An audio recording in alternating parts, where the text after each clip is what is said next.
นี่ยังโสด100%เนาะโสด100%ความพันน้องตอนนี้อยากได้อย่างน้องอยากได้ผ้าห่มอยากได้ผ้าห่มโอ้ยืนน้องบ่มีผ้าห่มบ่น้องมีแต่มันเก่าเลยเก้าแล้วอ๋อความพันที่2อยากได้อย่างน้องเกลือกับแป้งนัวเกลือกับเป็นนัวบ่ที่3อยากได้อย่างน้องอยากได้ถ้วยลากกระคุอยากได้ถ้วยกับคุความพันที่4น้องอยากได้อย่างน้องอยากได้แฟนคือมูอยากได้แฟนคือหมู่น้องเว้าแท้บ่วาวแท้อ๋อคันเจ้ามีคนมักไอ้พ่อแม่เจ้าบ่ให้บ่อยากได้แฟนบออ๋ออยากสร้างอยากครอบครัวเนาะอ๋อสมมุติว่าคันมีคนมักฮักเจ้านี่ลมกันนี่ประมาณจักเดือนจักปีจึงเอากันได้ปีหนึงละปีหนึงคันถาน้องว่าอยากได้แฟนนี่คะดองคือเก่าบ่คือเก่า2 ล้านคือเก่าอ๋อก็คือสมมุติว่าไอ้พ่อแม่นี่อยากได้30 ล้าน20 ล้านทางฝ่ายเจ้าบ่าวบ่มีเงินบ่มีคำ2 ล้านเจ้าก็เอาได้บ่เอาได้เอาได้เนาะ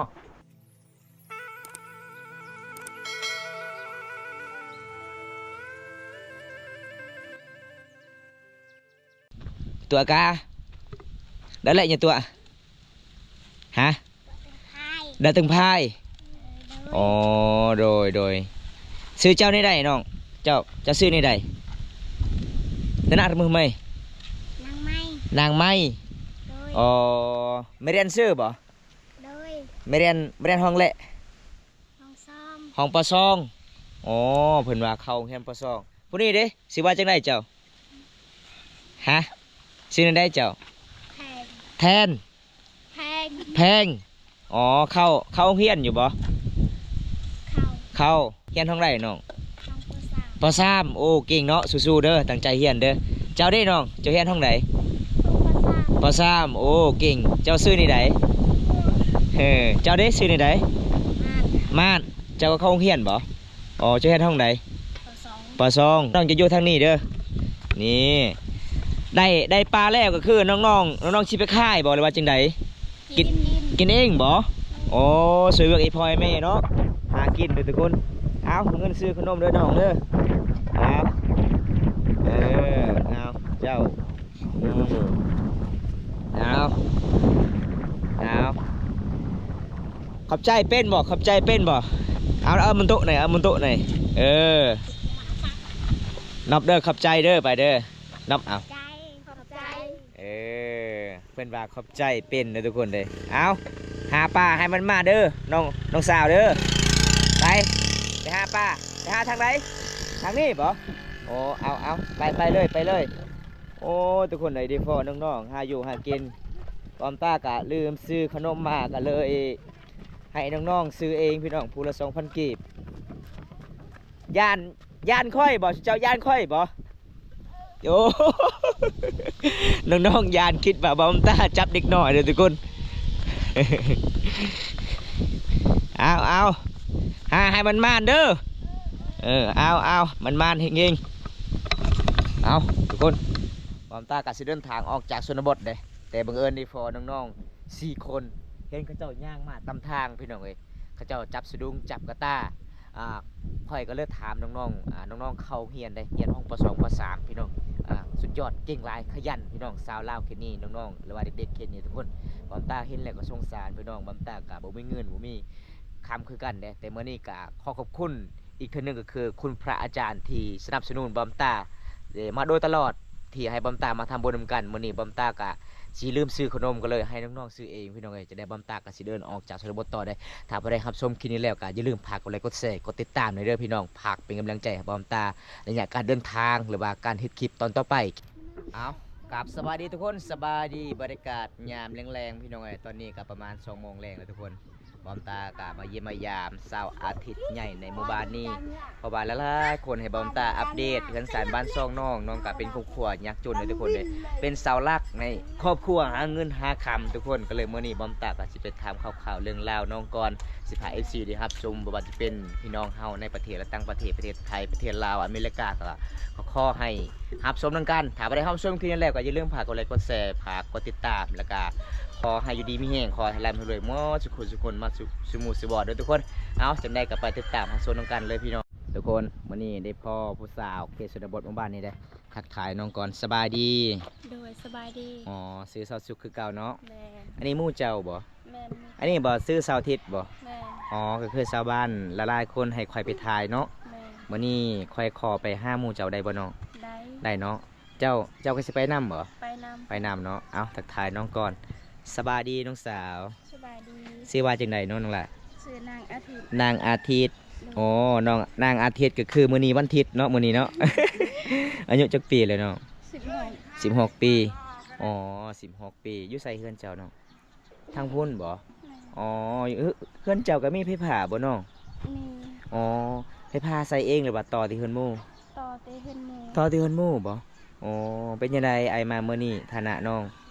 โสดบ่ โสด จักเปอร์เซ็นต์น้อง ร้อย 100%อ๋อ อันนี้คือน้ำหยัง น้ำมันบ่ ฮะ เป็นหยังน้อง น้ำชม น้ำส้มว่าแม่นแฟนตาบ่ เอ้าจะได้อายขอเมื่อนำอยู่เฮือนเจ้าได้บ่น้อง ได้ ได้เนาะอายขออยากมาลินมาแอนอยู่เฮือนน้องก่อนไปเมื่อน้อง เอาทุกคนมื้อนี้มาเยี่ยมมายามน้องก่อนสาวสุกก็สิไปนำบ่สาวสุก ไปน อ๋อไปนำกันเลยทุกคนเลยมื้อนี้ก็ไปเยี่ยมไปยามสาวลาวสาวอาทิตย์ อันนี้เป็นบ้านเจ้าเนาะสาวสุกนี่เนาะ ำแม่น โอ้บ้านสดสุกกับประมาณชั้นนี้เด้อพี่น้องเมื่อนี้ตะเวนกับสิตกดินโอ้ยแดดก็แห้งได้มาสองเฮือนน้องๆเด้อทุกคนนี่ละเขตชนบทหมู่บ้านนี่ทุกคนเห็นแล้วก็โอ้เฮือนสานบ้านซองเขาเจ้าแบบเดิมๆนั่นเด้เป็นหมู่บ้านอยู่ตามป่าตามดงหมู่บ้านติดกับแคมเซละนองหรือว่ารินเซละนองเด้อพี่น้องเพราะว่าชาวลาวเขตนี้สวนหลายเขาเจ้างามแบบธรรมชาติแบบบริทากระแปงบริแต่งโตวลายเด้อพี่น้องเอ้ย แต่งตัวแบบบ้านๆเลยพี่น้อง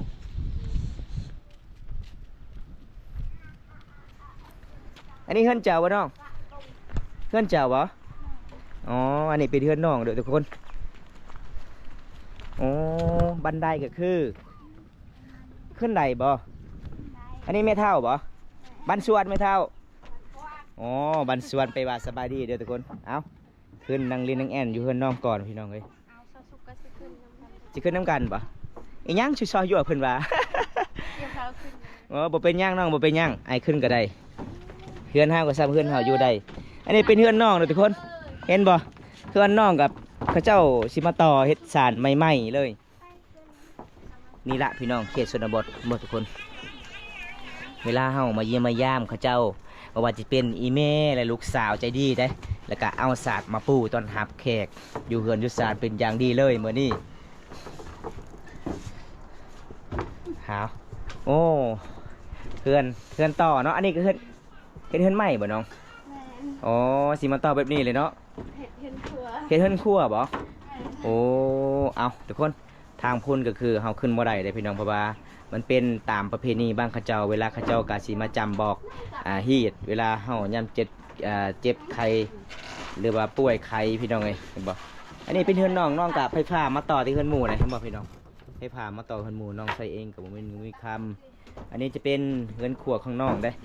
โอ้ไอเม่เพื่อนปัดกวาดเฮือนซ่านไอเม่เพื่อนเห็นเบาตามาไอเม่เพื่อนก็แลนเข้าเฮือนแล้วได้สิปัดกวาดเฮือนซ่านนั่นไม่เท่าเนาะ ไม่เท่าได้ลูกสาวจะคนไม่เท่า 5 คน เออ ป้าเอาผัวหมันเลยบ่ยัง นัว อ๋อก็คือสาวอาทิตย์เป็นเอ้ยกกบ่ เอากบ อ๋อก็คือยัง4 คนยังน้อยไม่เท่า นายเท น้อยสิใหญ่มีแต่สาวอาทิตย์เนาะเอาไอเมย์เพิ่นประกวดเพิ่นสร้างก่อนเดี๋ยวผมตากะ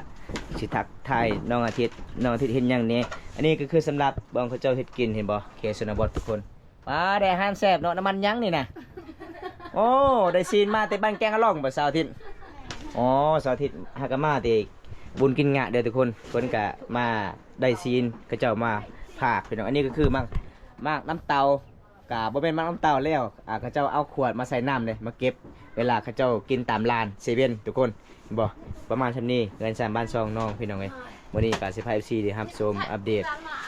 ให้ FC รับชมละลาย FC ครับอำตาไปถ่ายเสาร์อาทิตย์นี่ล่ะพี่น้องบ่มีหยังเลยผมบ่ห่มบ่หอกก็บ่มีน้ำไม่เท่าเนาะ เขาบี บ่มีเลยเด้อทุกคนประมาณซำนี้เด้อพี่น้องสงสารน้องหลายเลยโอ้ยนั่งเล่นกับน้องก่อนตอนนี้ เอากินน้ำมันเอ็ดซังเจ้าน้อง เจ้าซื้อมาเท่าไรนี่นะ สาว 20,000บ่อ๋อซื้อกินเองหรือว่ามาขาย สิกินเอง กินเองโอ้แสดงว่าน้องสองคนนี้มีเงินเนาะ จะเป็นหมู่คู่กับสาวอาทิตย์บ่ แม่ เจ้าอายุจักปีเจ้า 15 สาวอาทิตย์16 แม่ โอ้เจ้าซื้อวันศุกร์อันนี้ซื้อวันอาทิตย์เอาผู้สาวหมู่บ้านคนสี่เออสาวอาทิตย์นี่เกิดวันอาทิตย์บ่แม่เฒ่าโอ้สาวอาทิตย์นี่เกิดวันอาทิตย์เด้อทุกคนส่วนสาวศุกร์ก็เกิดวันศุกร์โอ้ถ้าผู้ใดเกิดวันศุกร์ก็คือเอานำกันบ่ได้เด้อถ้าผู้ใดเกิดวันอาทิตย์ก็เอานำกันบ่ได้เด้อทุกคนเด้ อ่ะเปิดเลยน้องไงอันนี้ก็คือบอมตากะมายอกน้องทุกคนบอมตากะมายิ้มมายามน้องกะมีน้ำจิตน้ำใจซื้อให้น้องน้ำหวานน้องหวานจะกินน้ำหวานแก้เมื่อไอเอ้ยเพราะว่าช่วงนี้กะอากาศก็ร้อนเพราะว่าปกติก็หนาวเนาะบ้านเฮาเนาะแต่มื้อนี้ร้อนหลายปลามีน้ำอัดลมเลยคักอีหลี กินเกิน มาเด้อทุกคนเลยถ้าบ่ได้อยากมาเยี่ยมมายามสาวลาวแบบนี้เด้ออังอีพอยแม่ใจดีก็เจ้ากะเห็นแขกขึ้นเฮือนขึ้นศาลก็เจ้ากะปูสาดให้อยู่สะดวกสบายทุกคนตอนรับเป็นอย่างดีเงินคำซ้ำแก่บ่มีน้ำจิตน้ำใจอันงดงามในหมู่บ้านนี้เด้อทุกคน14นี่เด้อ มาเด้อมากินนำกันเด้อมาเด้อละ 14เนาะเพนตาน้ำหวานอร่อยบ่อร่อยเนาะ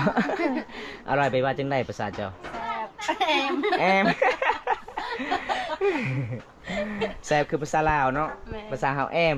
แอมลึอ๋อแอมลึคือแซ่บลายเพิ่นว่าเอาจอกไอ้นี่มายินให้น้องเจ้าแน่สาวทิศน้องเจ้าชื่อว่าจังได๋ มอม มอมข้อยเลยคิดว่าเจ้าวันอาทิตย์วันจันทร์วันคำพุธพฤหัส อิดต่อ เอาเห็นบอกพี่น้องประมาณเท่านี้ได้คือกันน้องจะดีเลยจะเฮ็ดย่างนี่ไม่เท่า นั่นน่ะกระดาษ ดังไพ่จะเฮ็ดกินย่างไม่เท่า เก๊หนึกไปตอบน่ะกระดาษ ฮะ อังใส่ ลูกสาวได้ซีนบ่อ๋อลูกสาวเฮาก็มากินงะอยู่บ้านแกงอะล่องเนาะโอ้ยพี่น้องเอ้ยอีแม่เพิ่นใจดีได้พี่น้องเวลามาเยี่ยมมายามเพิ่นก็สิเฮ็ดกินย่อพาเข้าอีกโอ้พี่น้องเบิ่งเฮือนน้องก็บ่มีหยังหลายมักเฟ็ดเกลืออยู่ใส่แม่เฒ่าเฮือนเจ้าแม่เฒ่าบ่มีบ่ มี โอ้ถ้วยก็บ่มีแม่เฒ่า มี โอ้พอเฒ่าไปใส่มื้อนี้ก็บ่เห็นอยู่เฮือน ปานตะกี้พุ่นมาไหน บ้านปูนมาในแม่เฒ่าไปกินงะบ่พอเฒ่าไปกินงะบ่ไปกินงะอยู่บ้านพุ่นมังมี พุ่นมามี อ๋อปูนมักมีคือหมู่บ้านสาวกกสาวแซกเดือนทุกคนเลยเมื่อนี้บ้านพุงมักมีกับเกียมที่บุญกินงะเนาะได้ยินข่าวๆเขาว่าบ้านพุงมักมีกินงัวเกาโตนะไม่เท่าเนาะโอ้มวนหลายทุกคนเลยเพราะว่าช่วงนี้มีแต่บุญกินงะเด้อพี่น้องเอาอีเมียเพิ่นกำลังสิเฮ็ดกินแบบชิย่อแขกขึ้นเฮือนขึ้นศาลเด้นี่พี่น้องขึ้นศาลบ้านสองเดียวมันตากะสิมาเล่นนังแอนกับน้องก่อนลูกไปพุ่นนะก็แม่นพุ่นมาไหนสักพงน่ะตลอดน้องๆกะอยู่ตามนี่เลยพี่น้องงามเนาะภาษาบ้านเจ้าเนาะมีแต่คนงามๆเลยได้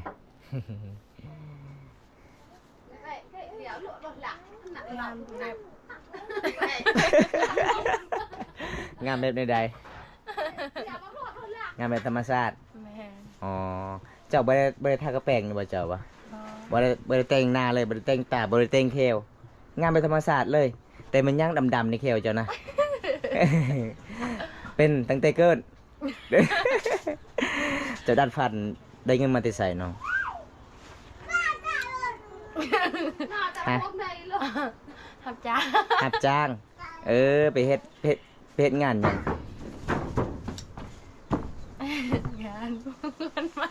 ก่อนมันก่อนมันได้เงินก่อนมันแล้วคือไปใส่ดัดฟันใส่มาเท่าใด200,000แสดงว่าไปหัดจ้างในช่วงมือเนาะอ๋อสาวที่กะตะกี้คือเห็นเจ้าน้องเดี๋ยวนี้บ่มีแล้วบ่ยังมีบ่มีอ๋อมาสาวทิศอ้ายก็ถามเด้อสมมุติว่ามีผู้บ่าวอยากทักหักเจ้านี่เขาดองแพงบ่หมู่บ้านเจ้าบ่น้องบ่แพงบ่ ประมาณเท่าไหร่น้อง 2 ล้าน 2 ล้านน้องเว้าแท้บ่หรือว่าน้องเว้าเล่น เบาแท้ เว้าแท้เนาะโอ้ก็คืออยู่เฮือนของน้องนี่น้องเป็นเสาหลักครอบครัวบ่น้องบ่มีเอื้อยบ่ว่าจังได๋ บ่มีเอื้อย บ่มีเอื้อยมีที่เจ้าเป็นเอื้อยกกบ่น้องแล้วก็เลือดที่นั่นก็คือน้องของน้องนี่ยังน้อยอ๋ออยู่น้ำกันประมาณจักคนอยู่เฮือนน้อง 7 คนอ๋อก็คือน้องของน้องนี่4 คนหากับน้อง6 7 8ไอ้พ่อไอ้แม่อ๋อ7 คนมันเป็น8โอ้ยค่อยละลืมนับกับสาวสุกแน่ นับบ่เคยก็ได้ นับกับเจ้าก็ได้ เจ้าสิเอาไผอยู่นี่นะ เจ้าจะเอาไอ้พ่อสาวอาทิตย์บ่ เอาพี่น้องสาวอาทิตย์ไอายมาวันนี้น้องก็สิเขินๆนิดนึงเนาะ บอมตากับครั้งแรกได้ไปเยี่ยมไปยามน้องกะงามแบบธรรมศาสตร์นะฮักแบบธรรมศาสตร์เลยชาวลาวเขตนี้โดยทุกคน เจ้านอนอยู่ใส่เวลากลางคืนน้อง ไปนอนอยู่เฮือนนา เยี่ยมพี่น้องบ่อ๋อก็คือน้องกะเป็นหยังคือบ่อยากนอนอยู่เฮือนเฮาเองนะบ่มีผ้าห่มหรือว่าจังไดน้อง เป็นผู้สาวก็อยากนอนแหละอยู่เฮือนหา ไปนอนเฮือนหมู่เนาะ แม่ อ๋อ อายพ่อ กัน แม่ อายพ่อแม่ เวลาลมกับผู้บ่าวนะ อ๋อก็คือคันเฮานอนอยู่เฮือนเฮาเองก็คือไอ้พ่อแม่มานอนตามนี้ส่วนเจ้ามานอนตามนี้นะสมมุติเนาะอ๋อเฮาลงครูบาบ่ได้ บ่ได้ อ๋อสาวสุกก็ไปนอนเฮือนหมู่บ่เจ้าบ่ บ่นอนเฮือน เฮือนเจ้าเองเอาคันสมมุติว่าผู้บ่าวมาเล่นมาแอนเด้ไอ้พ่อแม่เจ้าได้ยินบัดนี้ ก็ค่อยไปอยากนอนอยู่เฮือนหมู่ อ๋อแล้วแต่เฮามักเนาะเฮาถนัดนอนเฮือนหมู่ก็นอนได้ อืม เฮานอนตัวเองก็นอนได้อ๋อพี่น้องเอ้ยนี่ล่ะพี่น้องบำตากะสีถามข่าวๆเรื่องราวชาวลาวเขตนี้เด้อทุกคนชาวอาทิตย์ก็ไปนอนเฮือนหมู่นอนอยู่นี่เฮือนชาวอาทิตย์บ่มีห้องเนาะบ่มีห้องนอนชาวโสดเด้นอนเรียนกับอีพ่อยแม่ก็อ้ายนิดนึงเนาะเฮาใหญ่เนาะเฮาเป็นผู้สาวแล้วทุกคนขาดอกนี่2 ล้านอีหลีบ่น้องเจ้าบ่ได้ตัวบ่ บ่ โอ้คันผู้บ่าวทางใดมักก็มัก มาก อ๋อความพันน้องตัวนี้อยากได้หยังอ้ายถาม เอาสาวอาทิตย์มื้อนี้อายก็มาเยี่ยมมายามเจ้ากับสาวสุขก็บ่มีหยังหลายอายก็สิมาถามข่าวๆเรื่องราวน้องว่าตอนนี้ยังโสด 100% เนาะโสด 100% ความพันน้องตอนนี้อยากได้หยังน้อง อยากได้ผ้าห่ม อยากได้ผ้าห่มโอ้เยือนน้องบ่มีผ้าห่มบ่น้อง มีแต่มันเก่าแล้ว เก่าแล้วเพราะว่าช่วงนี้ก็ใกล้สิฮอดหน้าหนาวเนาะอ๋อความพันที่สองอยากได้หยังน้อง อยากได้ ฮะ เกลือกับแป้งนัว เกลือกับเป็นนัวบ่อ๋อพี่น้องเอ้ยภาษาลาวน้องว่าบ่ค่อยสัตว์ปานใดเด้อทุกคน เกลือก็คือเกลียเด้พี่น้องเอ้ย ภาษาหมู่บ้านเจ้าคือกันหมดเนาะชาวสุกก็เกลียเด้พี่น้องเอ้ยบ่แม่นเกลือเด้อทุกคนอยากได้เกลือเนาะกับเป็นนัวแล้วก็พันที่3อยากได้หยังน้อง อยากได้ถ้วยลากกะคุ อยากได้ถ้วยกับคุโอ้เฉพาะเฮือนเจ้าข่อยเบิ่งถ้วยก็บ่มีเนาะเห็นแต่2-3 อันคุก็บ่มีบ่น้อง บ่มี อ๋อก็เวลาตักน้ำเอากระตุกบ่ ไปยืมของเพิ่นแหละ อ๋อไปยืมคุสาวสุก แม่น อ๋อสาวสุกก็คือได้คุมีผู้ใหญ่ใจดีซื้อให้ตอนนั้นเนาะ แม่น ความพันที่4น้องอยากได้หยังน้อง อยากได้แฟนคือหมู อยากได้แฟนคือหมู่น้องเว้าแท้บ่ เว้าแท้ อ๋อคันเจ้ามีคนมักไอ้พ่อแม่เจ้าบ่ให้บ่อยากได้แฟน บ่ อ๋ออยากสร้างอยากครอบครัวเนาะอ๋อสมมุติว่าคันมีคนมักฮักเจ้านี่ลมกันนี่ประมาณจักเดือนจักปีจึงเอากันได้ฮะฮะอีหยังเท่าได้ก็ได้บ่ ปีหนึงแหละ ปีหนึงอ๋อลมกันกะประมาณปีหนึงเนาะเบิ่งนิสัยกันก่อนเนาะถ้าถึกใจกับเบิ่งนิสัยกันก่อนค่อยลงค่อยไปเนาะสมมุติว่าเฮาคบบ่ฮอดเดือนเฮาเอากันเห็นใจกันแล้วก็เลิกกันเนาะเฮาคบประมาณ1 ปีจึงเอากันได้เด้อทุกคนผมพันน้องอยากได้แฟนแน่เพิ่นว่าคันทาน้องว่าอยากได้แฟนนี่คะดองคือเก่าบ่ คือเจ้า 2 ล้านคือเก่าอ๋อก็คือสมมุติว่าไอ้พ่อยแม่นี่อยากได้30 ล้าน20 ล้านทางฝ่ายเจ้าบ่าวบ่มีเงินบ่มีคำ2 ล้านเจ้าก็เอาได้บ่ เอาได้ เอาได้เนาะอ๋อทุกคนเอาฝากถึงหนุ่มๆสดๆทางไลน์ถ้าพอได้อยากจีบน้องสาวอาทิตย์ น้องเกิดวันอาทิตย์โดยทุกคนเลยก็เลยเขาเจ้าตั้งชื่อสาวอาทิตย์พี่น้องการสมัครทักหาน้องได้ค่าดอง2 ล้านกีบเพราะว่าย้อนหยังบางคนบ่เข้าใจว่าเป็นหยังน้องอยากได้ค่าดอง2 ล้านน้องว่าครอบครัวเป็นยากจนน้องก็เลยเว้าลายกับย่านบ่มีคนมักคนเอาโดยทุกคนก็แม่นในเบิ่งเฮือน3บ้าน2น้องประมาณสำเนียงเด้อพี่น้องเห็นบ่เห็นแล้วก็สงสารน้องลายเลย อันนี้ก็คือซินนีเม่แล้วก็น้องเจ้าเนาะนี่เนาะเอาไว้อยู่นี่เนาะอ๋อเครื่องของประมาณสำนี้เด้อทุกคนผ้าห่มกับประมาณสำนั้นพี่น้องเอ้ยมีแต่ผ้าห่มเก่าๆเด้อใกล้สิฮอดหน้าหนาวเอาตอนนี้สาวเทศเฮ็ดกินหยังเนาะซินงัวบ่อ๋อน้องสิเฮ็ดกินซินงัวน้องสิต้มซินงัวสิแกงซินงัวก็คือลายเนาะเจ้าเมื่อมื้อนี้เนาะเขาเจ้าให้จักพูดเนาะลายบ่ลายอยู่เนาะเอาทุกคนเลยมาเยี่ยมมายามน้องครั้งแรกๆได้น้องกะต้อนรับยอผ้าขาวให้กินอีกพี่น้องเลยสุดยอดลายเลยสาวลาวเขตนี่พี่น้องคันเวลาลมแห้งนี่ไฟบ่ได้ไหม้บ่ทางพูนบ่ได้ไต่บ่เนาะอ๋อเฮาเคยดังแบบนี้อันนี้คือเขาเจ้าก็มาขุดแล้วก็มาใส่ดินพี่น้องเห็นบ่เขาเจ้ามากั้นไว้บ่ให้ไหม้แฟนปูเฮือนทุกคนอ๋อใส่น้ำลายแซ่บลายน้ำไม่เท่าเนาะ ใส่น้ำลายก็กินแฮนอิ่มๆดีเอาอีเมเพิ่นซิมลองเบิ่งฝีมือลูกสาวเพิ่นว่าเอาเพิ่นเจ้าบ่มีติ๊กข่าวบ่น้องประมาณอันเดียวนี่บ่โอ้เบิ่งทุกคนน้องเอาไว้ติ๊กข่าวอยู่ในยังเขานี่นะ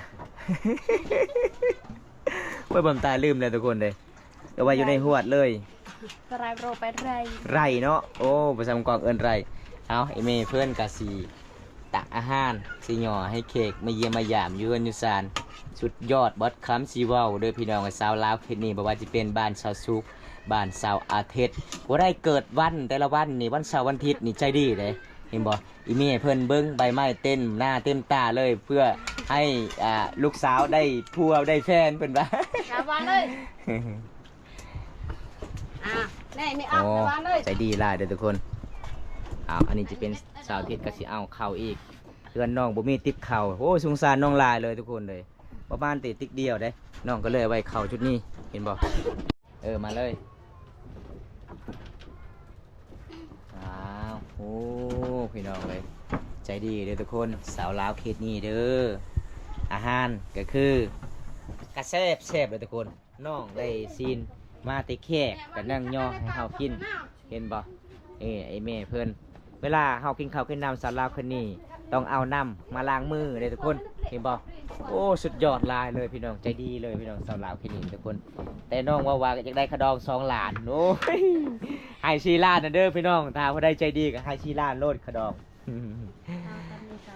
สาวเทศกะสิกินมีจนเด้เอาสาวเทศตอนนี้อาหารเจ้าก็สุกเลยเนาะเอิญ FC นี่เด้อมาเด้อกินข้าวนำกันเด้อกินข้าวนำกันเด้อมีคำภาษามังกรเด้ว่าจังใดจ่าดอยจ่า